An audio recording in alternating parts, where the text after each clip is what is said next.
Kinshasa a brûlé les 19, 20 et 21 janvier 2015. Le peuple a pris la rue contre les députés et une loi électorale controversée, mais ce n'était pas encore le Burkina Faso. Dans le duel majorité-opposition, le troisième homme, le peuple, est rentré dans l'arène en prenant fait et cause pour les revendications de l'opposition. Pas de glissement calendaire pour la présidentielle et pas de conditionnalité avec le recensement pour les élections présidentielles qui doivent se dérouler dans les délais en 2016. Mais ce n'était pas encore le Burkina Faso. La rue a salué Kengo Adondo pour la clairvoyance de la Chambre haute, alors qu'au Parlement, les soutiens de la majorité, qui n'entendaient pas laisser à Kengo en tirer un profit politique, ont déployé un tir de barrage pour se réapproprier la révision de cette loi électorale, acceptée et promulguée comme telle par Joseph Kabila. Cette reculade, ce n'est pas le Burkina Faso. Mais vous le savez, il ne suffit pas de dire « j'écoute le peuple » pour s'en rapprocher, alors que le temps cache mal le mépris que l'on porte envers ce même peuple, sinon une rue que l'on qualifie de pillarde. Pour un peuple au contour flou, les derniers événements qui se sont déroulés au Congo-Kinshasa auront eu le mérite de remettre dans le jeu politique le peuple. Un peuple jusque-là méprisé. Mais chacun s'accorde à dire cela n'a rien à voir avec le Burkina Faso. Aux partis politiques de justifier ou non leur qualité de parti populaire, du peuple ou nationaux, en prenant en compte les revendications du peuple sinon de la rue. Mais attention, ce n'est pas le Burkina Faso.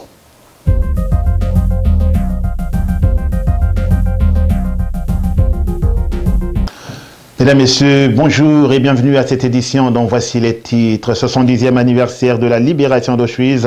Quelques 300 survivants de l'Holocauste ont pris part aux commémorations aux côtés d'une dizaine de chefs d'État et de gouvernement. En République démocratique du Congo, 3 jours de violence sur fond de contestation politique. À Goma, Lubumbashi et Kinshasa, les populations sont descendues dans la rue au son du slogan « Kabila dégage », noyés par le crépitement des armes des forces de l'ordre. À Melun, Mélébus se met au rythme de ses usagers. Des changements en profondeur vont harmoniser le trafic au travers d'une véritable interconnexion avec les trains voyageurs. C'est le dossier du canal Mangembu Info. Il est signé Jean-Jacques Jarel Sika. En sport, les combinaisons des quarts de finale de la 30e Coupe d'Afrique des Nations de football sont connues.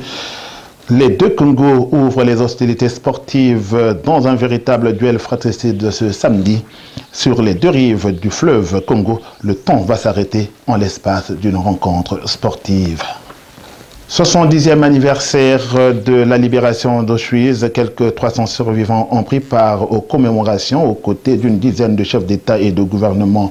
Auschwitz-Birkenau aura été le plus grand et le plus meurtrier de tous les camps de concentration et d'extermination nazis. Retour au musée des horreurs avec Jean-Jacques Jarel Sika. Ils ne sont plus qu'une poignée à avoir survécu à l'enfer du camp d'Auschwitz en Pologne, les symboles même de l'industrie de la mort par les nazis. 300 d'entre eux sont retournés mardi 27 janvier dernier pour les 70 ans de la libération de ce camp de la mort par l'armée rouge. C'était le 27 janvier 1945. Pour rappel, près de 6 millions de juifs, soit les 2/3 des juifs d'Europe, ont été assassinés durant la Seconde Guerre mondiale, dont 960 000 rien qu'à Auschwitz. Le camp d'Auschwitz est devenu le symbole de l'Holocauste en ce 27 janvier 1915.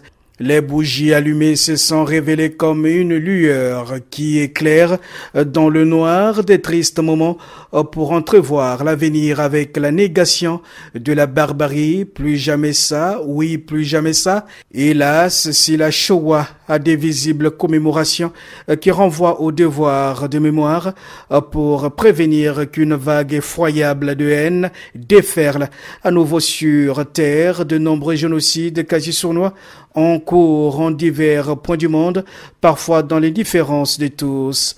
Au Nigeria, la folie meurtrière de Boko Haram ne cesse d'allonger la liste des victimes. Que dire de l'Est de la République démocratique du Congo où les conflits armés explosent les bilans macabres en termes de victimes civiles. Jamais, depuis la Seconde Guerre mondiale, on a encore dénombré plus de 5 millions de morts en une même communauté de vie.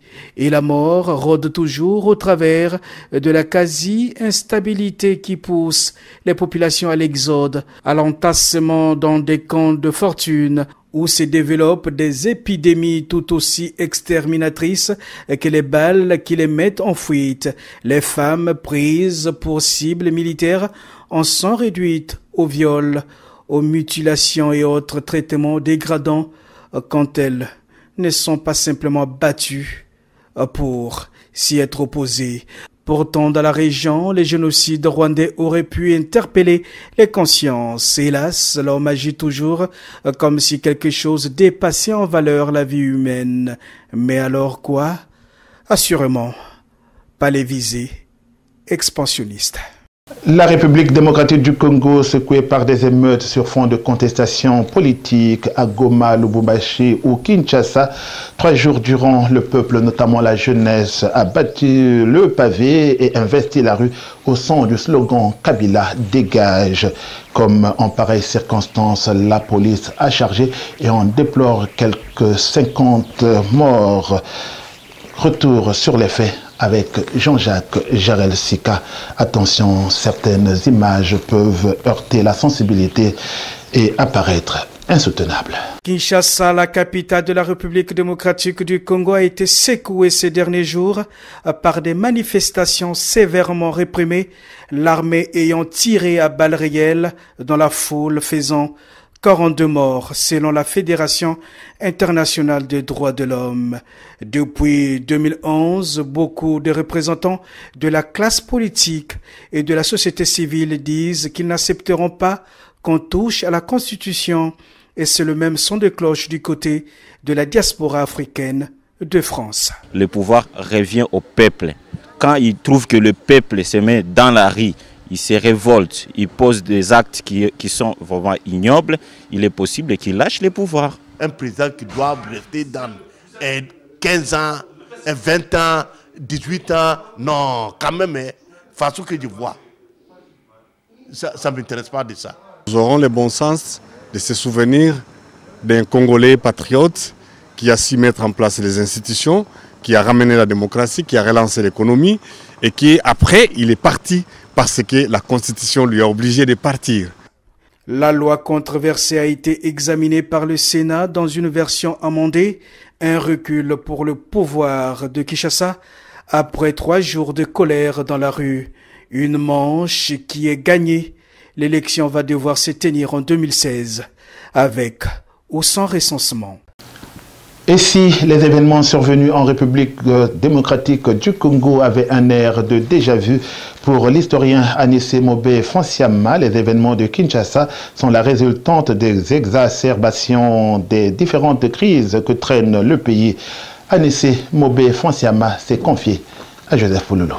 Ce qui nous arrive aujourd'hui, ce n'est pas un incident de parcours, ce n'est pas non plus une maladresse. C'est tout simplement, ça fait, d'abord, c'est le résultat de tout ce qui est de multiples contradictions qui ont émaillé l'intrusion, je dis bien l'intrusion de Joseph Kabila dans le champ politique au Congo grâce aux opérations militaires de l'armée rwandaise. Son intrusion dans le champ politique est aussi le résultat des visées, des enjeux géopolitiques régionaux et mondiaux. Et donc tout cela fait que tant qu'il aura la bénédiction de parrain, donc on pouvait faire la sourdine sur certains aspects et qui fait qu'aujourd'hui, voilà, et ce qui fait qu'aujourd'hui nous en arrivons à ce que nous connaissons aujourd'hui, mais ce n'est pas une mauvaise chose ce qui nous arrive aujourd'hui parce que il y a un acteur inattendu qu'on a méprisé pendant longtemps, c'est le peuple congolais. Non pas comme foule qu'on peut manipuler ou sur qui on peut tirer impunément, mais peuple congolais en tant que communauté politique des citoyens. Parce que n'oublions pas que le champ politique au Congo, c'est une création des Congolais à partir de 57, lorsque nous avons pour la première fois participé à une élection, c'était l'élection municipale. Cette tare qui vient de... C'était l'héritage colonial, hein, depuis 60. Cette tendance à l'inconstitutionnalité, je dirais. C'est-à-dire ne jamais respecter la Constitution. Effectivement, aujourd'hui, on se rend compte que le fameux gouvernement de cohésion nationale n'a rien résolu. Au contraire, n'a fait que aggraver la crise à la fois institutionnelle et politique et aussi économique, hein, que nous connaissons depuis X temps. Amela Melibus se met au goût de ses usagers avec notamment une harmonisation des horaires. C'est le dossier de Canal Mangembo Info. Il est signé Jean-Jacques Jarel Sika. Depuis Belle-Lurette, le bus se couchait avec les poules à Mélène-la-Ville-Royale. Vous en rêviez, le STIF, syndicat de transport d'Île-de-France, l'a fait.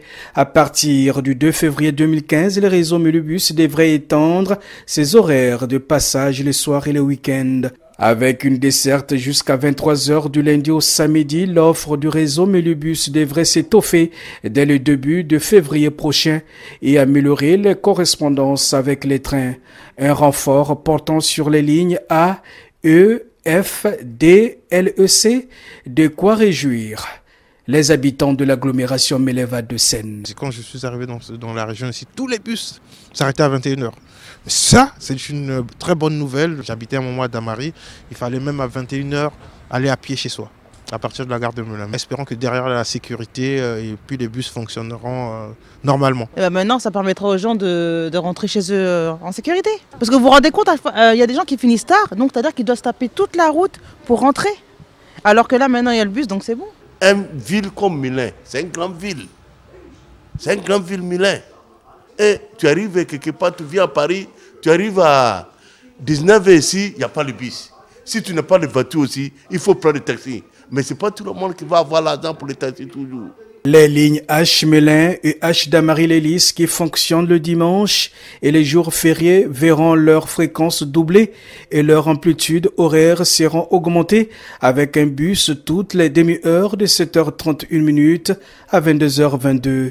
Ce développement d'offres importants a été rendu possible grâce à l'engagement de la communauté d'agglomération Méléva de Seine et grâce au STIF qui l'a voulu et le finance à 100%. Coupe d'Afrique des Nations de football, le premier quart de finale va marquer ce samedi les retrouvailles des deux nations dont l'antagonisme sportif a toujours alimenté les passions au-delà même du sportif. Congo-Brazzaville, République démocratique du Congo. Il y a 41 ans, les deux équipes s'étaient retrouvées en phase finale de la Coupe d'Afrique des Nations de football. La République populaire du Congo s'imposait sur le Zaïre de l'époque 2-1. Le Zaïre qui, en dépit de la défaite, avait remporté la 9e Coupe d'Afrique des Nations de football, c'était en 1974 au Caire. Le derby de ce samedi mettra aux prises des générations de joueurs bien loin de l'épopée de leurs illustres aînés.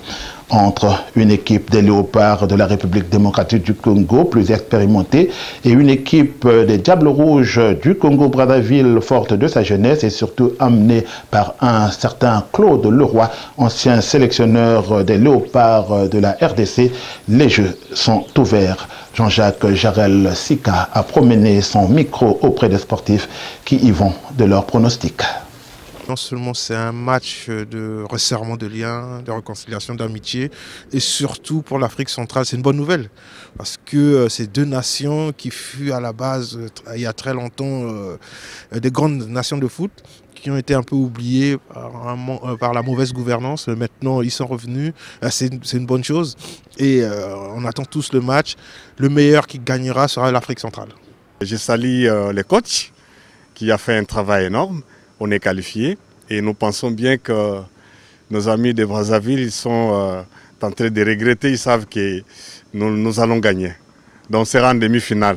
Sans procès, ils sont conscients les Brazzavillois que comme ils ont rencontré les Léopards du Congo, ça signifie c'est la victoire. Les gens qui sont en train de murmurer en disant que non, Claude Leroy, lui, il connaît bien le Congo. Non, lui ne connaît pas Florent Ibenge. Il est possible que Florent Ibenge il puisse changer le modèle. Donc lui là, qu'il s'attende que nous allons les rouer débit, il va les regretter. Donc là pour nous vraiment nous sommes d'accord et puis nous attendons demain et ça va chauffer. Mesdames, Messieurs, c'est ici que nous refermons ce journal. Merci de votre bien aimable attention. Je vous retrouve en une prochaine occasion. Au revoir et à bientôt.